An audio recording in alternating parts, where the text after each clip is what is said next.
தஞ்சாவூர் மாவட்டம் திருவையாறு அருகே சூறை காற்றுடன் பெய்த கனமழையால் 1000க்கும் மேற்பட்ட வாழை மரங்கள் முறிந்து சேதமடைந்ததாக விவசாயிகள் வேதனை தெரிவித்துள்ளனர்.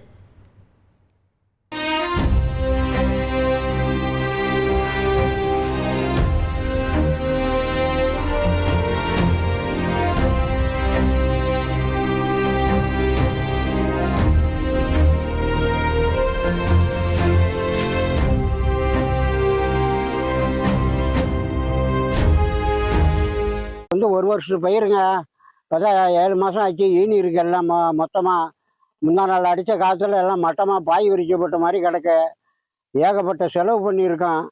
ஐயா, நீங்கள் தான் பார்த்து ஏதாவது இதுக்கு கொஞ்சம் கருணை காமிக்கணும். ரொம்ப கஷ்டப்பட்டுக்கிட்டு இருக்கோம். நகை நட்டு தாலி கூட அடவு வச்சு நாங்கள் செஞ்சுருக்கோம். ஐயா, நீங்கள் பார்த்து ஏதாவது கருணை காமிங்க ஐயா, இல்லைன்னா ஒன்றும் தலை தூக்க முடியாது போடுறக்க. இனி செல்லும் இடமெல்லாம் செய்தி. தந்தி டிவியின் வாட்ஸ்அப் சேனலை ஃபாலோ பண்ணினா செல்ல இருக்கும் இடமெல்லாம் செய்தி. இதோ QR கோட் இப்பவே ஸ்கேன் பண்ணுங்க, ஃபாலோ பண்ணுங்க.